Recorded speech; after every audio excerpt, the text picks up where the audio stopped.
Halo Gemini, apa kabar kalian semuanya? Semoga dalam keadaan baik-baik aja dan bahagia selalu ya. Kali ini kita buat general reading untuk karir dan keuangan kamu di tahun 2025.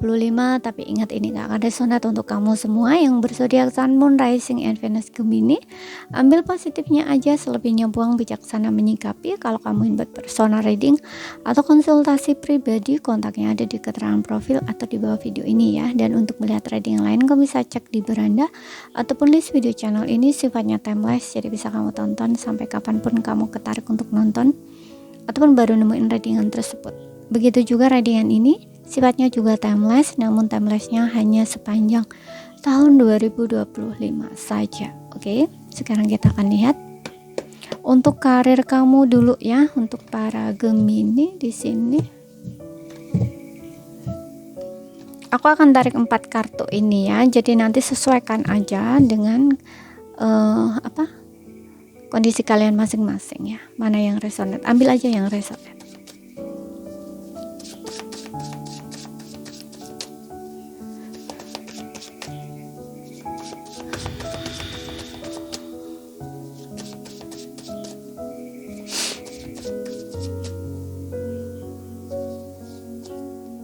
Oke, di sini ada The Hangman. The Hangman. Aku rasa ada yang sepertinya kamu tuh kayak udah lelah gitu ya. Udah capek dengan kondisi atau keadaan kamu di karir yang menurut kamu mungkin gitu-gitu aja. Ada situasi di mana kamu tuh kayak merasa lelah di sini. Gitu loh. Aku nggak tahu entah ini posisi kamu stuck di karir ataupun di sini ada masalah tertentu di karir dan kamu tuh kayak kayak udahlah gitu loh, kayak udah nyerah gitu loh dengan kondisi kamu, kayak nggak mau effort, nggak mau gimana gitu loh, seperti itu ya. Padahal di sini kamu bisa berusaha atau melakukan sesuatu agar kondisi kamu tuh berubah gitu. Kalau misalkan contoh nih, kalau kondisi kamu, karir kamu stuck, ya di sini kamu harus lakukan sesuatu. Bukan diam, bukan pasrah, bukan nggak melakukan apa-apa gitu ya. Seperti itu. Rubah cara berpikir kamu atau pola kamu di sini. Gitu. Ya. Lihat segala sesuatunya tuh dari sudut pandang berbeda. Ya, masalah yang sedang kamu hadapi ini. Gitu, kamu bisa buat perubahan di sini ya. Ya pasrah sih boleh ya, menyerahkan segala sesuatunya pada Tuhan atau pada Sang Pencipta itu boleh aja, tapi kamu juga harus usaha, bukan nggak melakukan apapun atau diem aja kayak gitu. Karena Hangman ini berbicara tentang pengorbanan, yang dimana harus ada sebuah pengorbanan gitu loh. Kalau ingin situasi kamu berubah ya, ini kamu harus berkorban di sini, harus ada pengorbanan di sini gitu.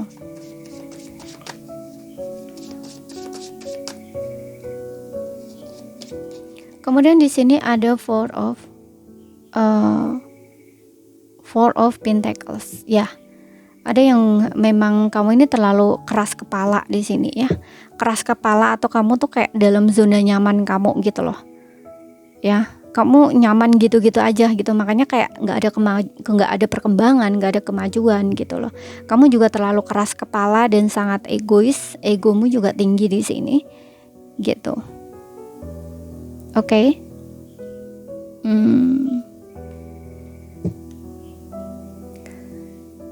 Ada sesuatu yang harusnya kamu lepaskan tapi kamu tuh nggak lepaskan ya. Gitu.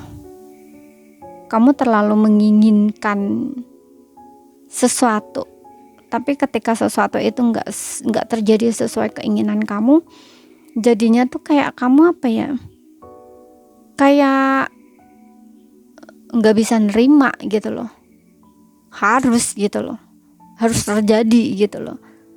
Ini aku ngelihatnya sih kayak lebih ada sesuatu di sini yang di karir kamu itu kayak kamu tuh nggak terima gitu loh, situasinya tuh kayak gitu.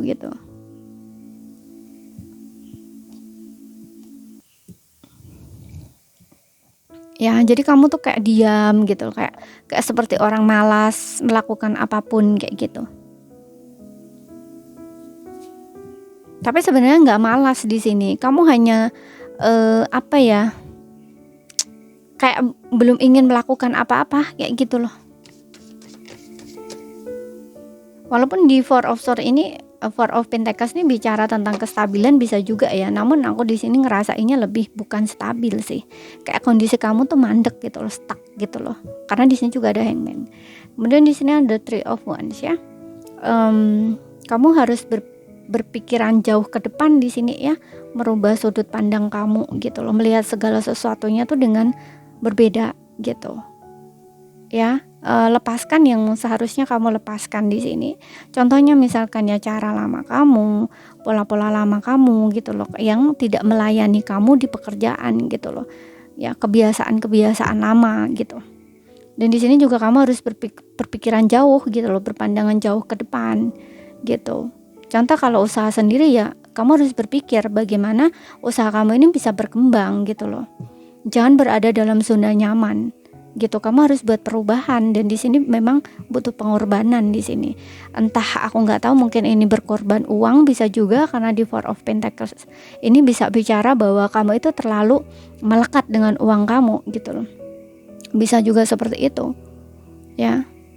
Kayak seharusnya kamu menggunakan uang kamu untuk satu perubahan, tapi di sini kamu ada ketakutan gitu loh. Entah nantinya kamu takut saat kamu membuat perubahan itu takut gagal mungkin, ataupun takut nanti kedepannya uang kamu nggak balik, bisa juga ya gitu. Takut kehilangan uang, bisa juga nggak mau berkorban gitu.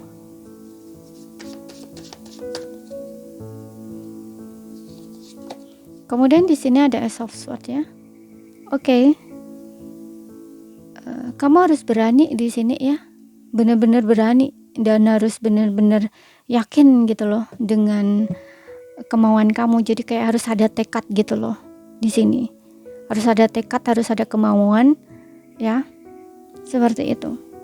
Karena di sini aku ngeliat ketika kamu berani membuat sebuah keputusan, ini akan ada perubahan ya. Ada Ace of Swords ini juga bicara tentang peluang untuk kamu sukses gitu.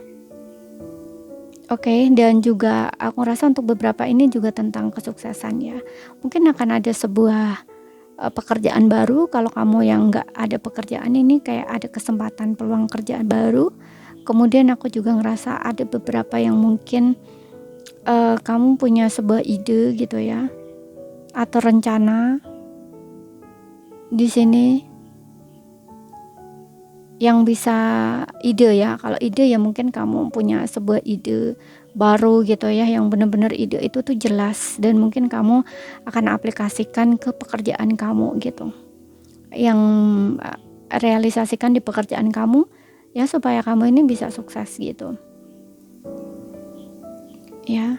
Contoh misalkan kamu ingin membuat produk baru atau apa gitu ya. Kalau produk baru ini bisa juga berkaitan dengan pekerjaan baru ya gitu. Kayak contoh nih, misalkan kamu jualan 2 jenis ya. Contoh kalau misalkan kamu ini jualan kue misalkan ya, kamu jualan dua jenis kue gitu ya. Kemudian di sini kayaknya kamu kayak nambah lagi 1 kue gitu. Nah, diibaratkan tuh kayak gitu. Tapi ini sesuaikan aja ya dengan versi kalian masing-masing gitu. Ataupun kayak bidang kalian masing-masing gitu, pekerjaan kalian masing-masing. Aku contohkan tuh sebagai contoh tuh seperti itu. Misalkan kamu tuh jualan kue, yang dulunya kamu cuma bisa buat 2 kue, di sini mungkin kamu bakal nambah lagi 1. Nah, kayak gitu loh. Jadi kan 3 gitu. Ya. Kemudian kita lihat lagi untuk keuangan kamu di sini.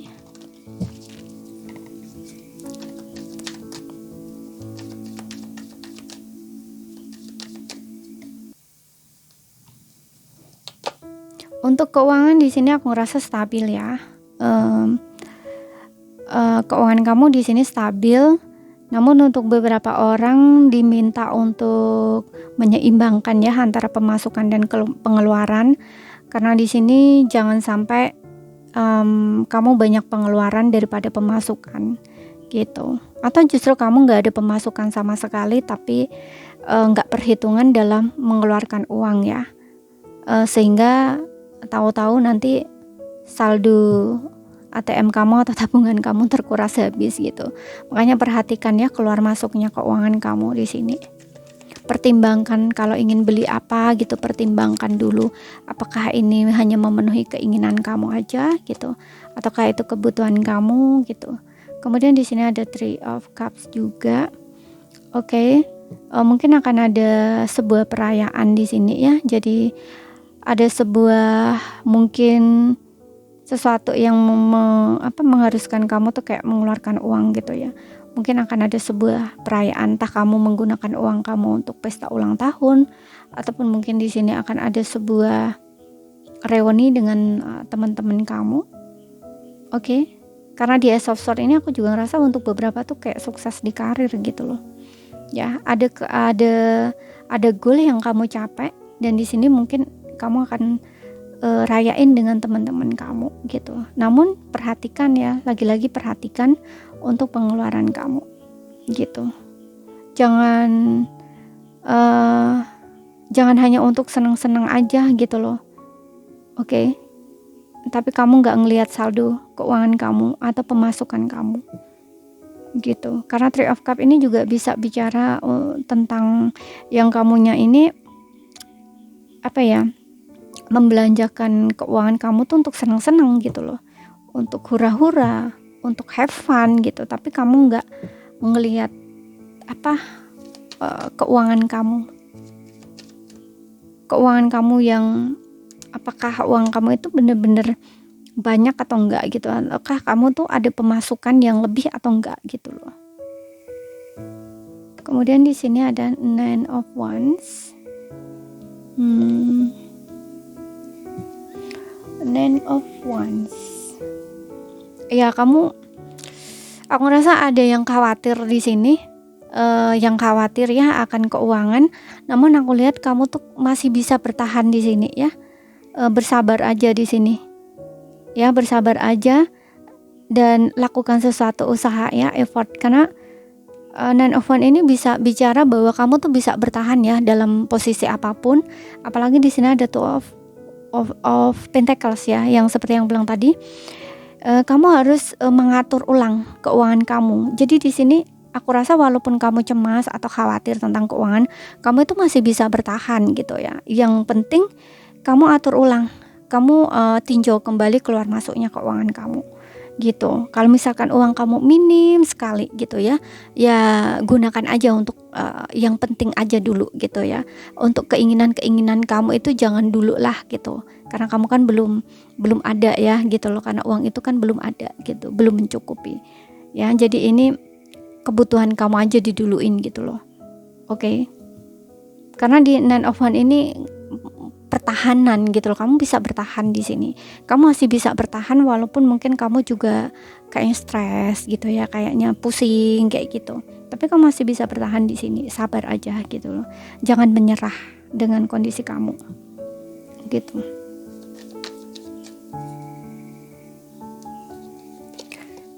Kemudian di sini ada Five of Swords. Oke.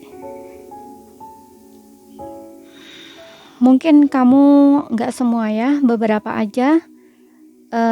Mungkin akan ada konflik di sini dengan orang terdekat, bisa pasangan kamu, bisa keluarga kamu, berkaitan dengan keuangan. Terutama kamu dengan pasangan ya. Jangan ada kesalahpahaman gitu loh. Ya. Nggak hanya itu ya, bisa juga dengan orang lain ya, orang terdekat, entah teman atau siapapun di sini. Konfliknya jangan sampai di sini ya, kamu merasa kayak dimanfaatkan gitu loh dari segi keuangan gitu. Kalau bisa dihindari ya hal-hal yang terlalu beresiko gitu ya. Contoh misalkan kamu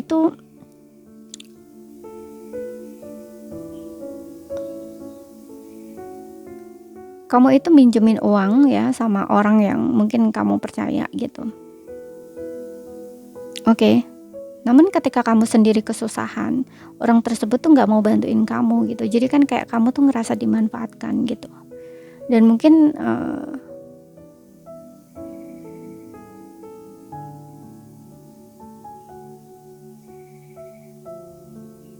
atau sebaliknya. Sesuaikan aja di sini. Pokoknya di sini aku ngerasa tuh kayak akan ada sebuah pertengkaran gitu loh. Ya, entah ini kesalahpahaman atau memang seseorang ini terlalu menghakimi gitu loh. Ya pengennya tuh kayak mau menang sendiri gitu loh, salah tapi nggak mau merasa bersalah gitu. Ya contohnya seperti yang bilang tadi, mungkin kamu kayak pernah minjemin uang seseorang gitu ya, kemudian ketika kamu kesulitan kamu pinjem dia balik gitu, tapi bukannya kata-kata yang baik gitu misalkan ya, yang dia sampaikan ke kamu udah nggak minjemin kamu, nggak mau bantu kamu, tapi justru mungkin ngerendahin kamu atau kayak gimana gitu, yang di sini akhirnya kan kayak kamu ngerasa dimanfaatkan gitu loh sebelumnya gitu, dan orang ini tuh kayak ngerasa nggak bersalah gitu, justru malah terjadi konflik antara kamu dengan seseorang ini hanya dari ucapan gitu atau kata-kata seperti itu. Oke. Jadi ini saja yang bisa aku sampaikan buat kamu. Kalau ada salah kata, ada kurang lebihnya mohon maaf. Ada yang belum kamu pahami, ambil poin pentingnya aja ya. Sekali lagi terima kasih, sampai jumpa.